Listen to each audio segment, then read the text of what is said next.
If you're relocating to the North Carolina Outer Banks, here's the question that matters more than square footage or ocean views. Are you buying into a town that manages coastal challenges for you, or are you buying into a lifestyle where managing these challenges becomes your daily responsibility? Hi, I'm Dennis Richkovsky.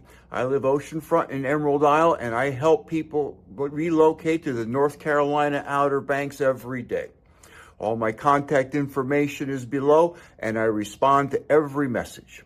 In this video, I am comparing Emerald Isle, an incorporated town with municipal services, to the unincorporated beach community south of Nags Head on Hatteras Island. Places like Rodanthe, Wave, Salvo, Avon, Buxton, Frisco, and Hatteras Village. Let's dive in. My wife and I relocated to Emerald Isle full-time 10 years ago, and I've helped people move to the coast ever since. And one pattern I see over and over again: people fall in love with Hatteras Island on vacation, then struggle when they try to live there year-round. Not because it's a bad place, but because they don't understand what unincorporated means, what it means in February, or during a nor'easter, or a hurricane, or when they need a permit, a repair, or an emergency response. These unincorporated beach communities south of Nags Head on Hatteras Island are beautiful. They are historic communities. Images of Nicholas Sparks' novels like Knights of Rodanthe come to mind. But when you see unincorporated on a map, that's what it really means: is no town council, no town manager, no town budget. Everything: road maintenance, trash, recycling, drainage, beach access, emergency planning, long-term infrastructure is handled at the county level.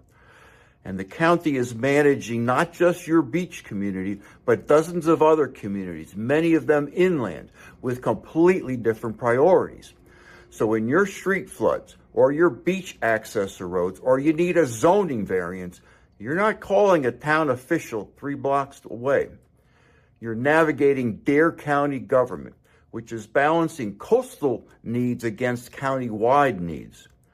Some of your needs might happen, but they'll happen on a county timeline with county priorities, and often with very little local input. Emerald Isle is an incorporated town. That means your property taxes pay for services specifically for Emerald Isle residents, not county-wide priorities. That means issues like beach nourishment, road maintenance, zoning, and planning are decided by people who live here and who answer to people who live here.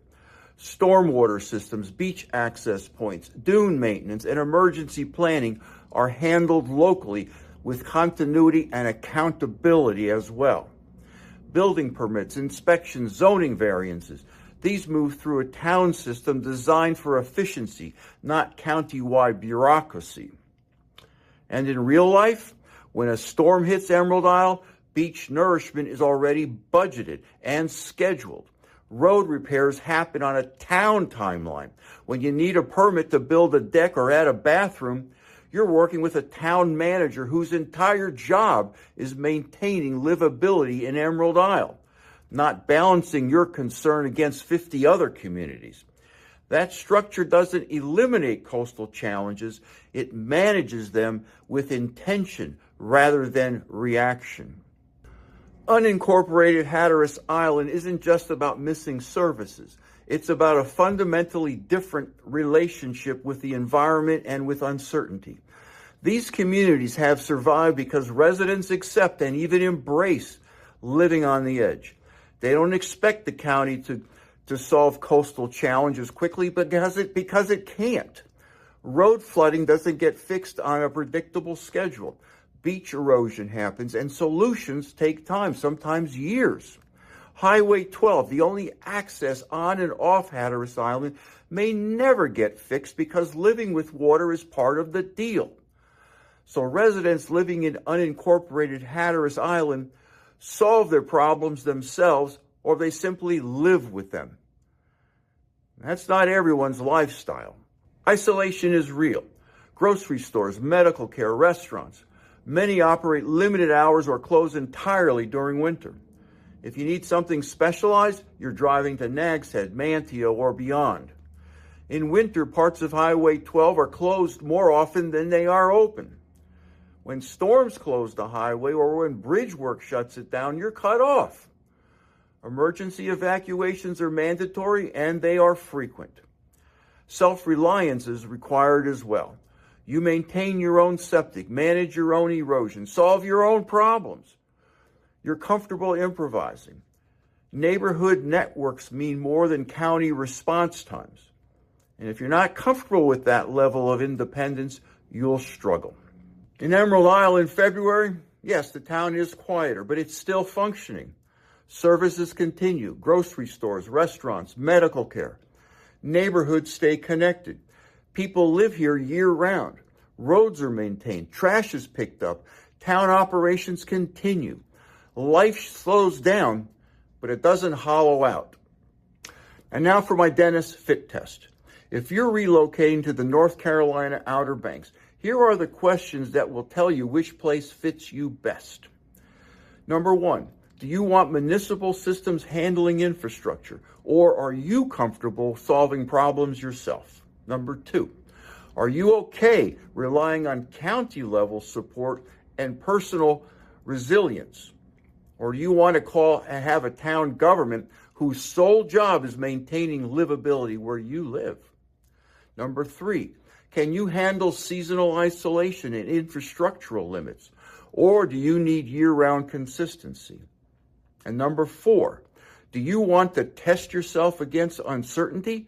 Or do you want to reduce daily testing so you can focus on why it is you moved here in the first place? Answer those questions and the right choice becomes obvious. Unincorporated Hatteras Island is wild, beautiful, and uncompromising. And for one short minute, I was intoxicated by the siren song of the tri-villages of Rodanthe, Salvo, and Waves. Places that reward people who want to live on the edge and adapt constantly. But thankfully, I listened to my wife and we ended up relocating to Emerald Isle. We still live on a barrier island. We still have hurricanes, nor'easters, and beach erosion. But we're not managing those challenges alone. The town is managing them with planning, funding, and intention. Emerald Isle rewards people who want coastal living without daily coastal testing. Neither Hatteras nor Emerald Isle is better. But if you're choosing between Emerald Isle and Hatteras Island, you're not choosing only between two beach towns. You're choosing between two fundamentally different lifestyles, incorporated and unincorporated. And understanding that difference trumps decisions about living oceanfront or soundfront. If you found this helpful and you're thinking about buying or living anywhere on the North Carolina coast, I have a free resource for you. Text the word free to 919-308-2292 and I'll send you my book, Live Where You Vacation. It walks you through the realities of coastal living so you can make a smart decision before you move. And when you subscribe to this channel, you're joining a small but growing community of people who value clarity over hype and who help shape what I cover next. Drop your questions in the comments below. I respond to everyone. Thanks for watching, and I'll see you in the next video.